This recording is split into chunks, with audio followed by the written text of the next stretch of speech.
لو انت عايزة تتعلمي السواقة جديد وعندك أولاد في سن صغير، يعني أطفال مثلا تحت سن ال3 سنين، أو لسه والدة جديد، أو عندك بيبي صغير، أو الطفل ده في عمر الشهور أو عنده سنة أو سنتين، تعملي ايه وتتصرفي ازاي لو عندك أولاد في السن الصغير ده وانت عايزة تتعلمي السواقة جديد وعايزة تنزلي كورس وتبدأي تمارسي على العربية؟ تابعي معايا الفيديو للآخر وهقولك نعمل ايه.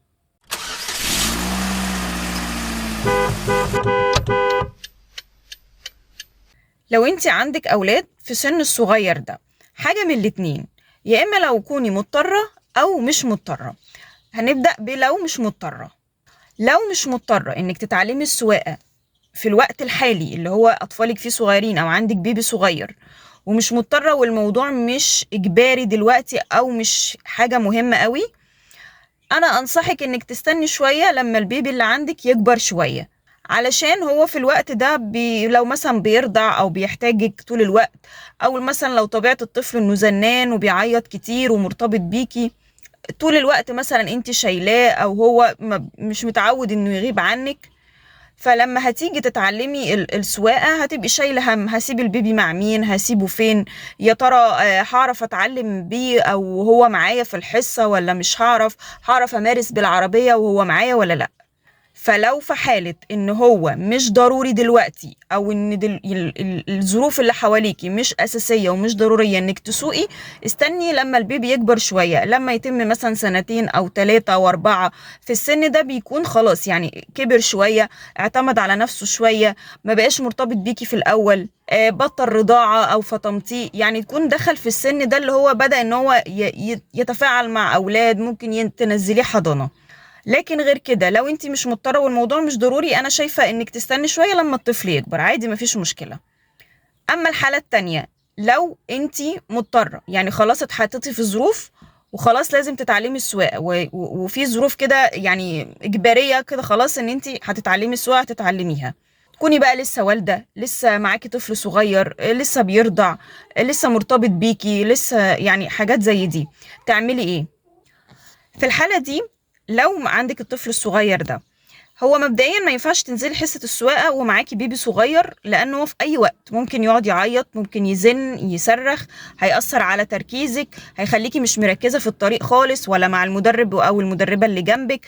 يعني عموما هو حاجة مش كويسة خالص، وأي حد عنده أولاد صغيرين بنقول لها لأ، يعني الأفضل إنهم ممكن تسيبيهم في البيت أو تسيبيهم مع حد، لان وانتي بتسوقي بتبقي محتاجه كل نقطه تركيز، فانت دماغك بتبقى مش مركزه مع العربيه ولا مع السواقه ولا مع الطريق، انت مركزه مع الولد هيعيط، البنت مش عارفه هتحتاج ايه، لا هتجوع، لا عايزه ترضع، لا بتزن، لا زهقت، لا حرانه، لا بردانه، المواويل بتاعت الامهات دي يا عيني، فانت بتبقي مش مركزه خالص، فدي حاجه انا منصحش بيها. طيب لو عايزه مثلا هتاخدي كورس، طيب الافضل ان انت لو في حد تسيبيه معاه البيبي يبقى حلو قوي، ده لو مثلا والدتك او جوزك او مثلا حماتك، اي حد يقعد بالبيبي ده كويس جدا لمده الساعه او الساعتين اللي هتاخدي فيهم الكورس. طيب لو مفيش حد متاح، ممكن تشوفي مثلا دلوقتي في حضانات كتير قوي بيبقى فيها نظام الاستضافه، ان انت بتسيبي عندهم الطفل لمده ساعه ساعتين وبترجعي تاني تاخديه. ده الافضل لك، ان انت لو ما عندكيش حد يقعد بالبيبي بتاعك ومضطره تنزلي حصه السواقه بتاعتك، يبقى ممكن تقدمي له مثلا في حضانه يقعد فيها الكام ساعه اللي انت هتنزلي فيهم وترجعي تاخديه. طيب فترة الممارسة، انت لسه مطلوب منك ان بعد اي كورس انك لازم تنزلي كل يوم او يوم ويوم على الاقل، وعلى الاقل المرة الواحدة مثلا بنقول من ساعة لساعة ونص ساعتين.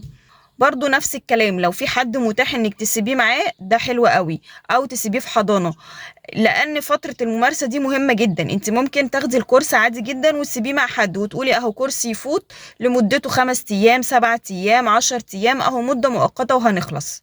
لكن الفكرة كلها بتبقى في الفترة اللي انت هتمارسي فيها، لان دي مدة طويلة، دي بتقعد بالشهر والشهرين، بتقعدي تمارسي لغاية لما تتعودي على العربية وعلى السواقة. في الحالة دي برضو ممكن تعملي نفس الكلام، يا تسيبيه مع حد او تقدمي له في استضافة، او لو هتقدري ان انت مثلا هيقعد ساكت في العربية تجيبي له الكار سيت وتلبسيه الحزام، ممكن لو هو كبير شوية يتفرج على موبايل او تشغلي له حاجة بيحبها، او ممكن تديله مثلا حلويات او اكل ياكله، او لو في حد يقعد معاه في العربية يلعبه ويلهيه، علشان ما يقعدش يزن ويعيط ويصرخ ويخليكي مش مركزة في الطريق ولا في العربيات. خلي بالك الأطفال بيبقى عليهم عامل كبير جدا إن هم يأثروا عليكي وعلى تركيزك، لأن في أمهات كتير جدا لما بتيجي تتعلم جديد ومعاها أطفال ويصرخوا ويعيطوا ويزنوا ويبهدلوا الدنيا، هي يا عيني بتبقى مش مركزة، وغصب عنها ممكن لا قدر الله تخبط في أي حاجة أو تتخبط، علشان هي مش عارفة يا عيني تركز في الطريق ولا مع العربيات ومشتتة من صريخ الأطفال. فلو انت عندك اطفال اسمعي الكلمتين دول مهمين بالنسبه لك، فحاولي ان انت يا تسيبيهم مع حد او تعملي الاستضافه دي. ولو مضطره خلاص انك انت هتقعدي بيهم وهيجوا معاكي، حاولي انك تعملي كل الحاجات دي. ده في حاله طبعا لو انت مضطره وخلاص الظروف جبراك ان انت عايزه تنزلي ومفيش قدامك حل غير كده، خصوصا انك انت اصلا بتتعلمي السواقه عشانهم. يعني لو عندك اطفال صغيرين، هو اصلا السواقه بتبقى مفيده جدا للامهات، انها بتودي وبتجيب، تروح للدكتور وتروح مثلا الحضانه، تنزل تجيب طلبات البيت والاولاد معاها. ده طبعا امان ليكي بدل ما تركبي بيهم مواصلات لوحدك او تركبي مع راجل غريب لا قدر الله حد يأذيكي او يسرقك او يخطف منك الاولاد بعد الشر يعني. بس طبعا هي السواقه بتبقى مفيده جدا ليكي في حاله ان معاكي اطفال، لان العربيه بتبقى نافعاكي وبتقضي بيها كل مشاويرك. وبس كده.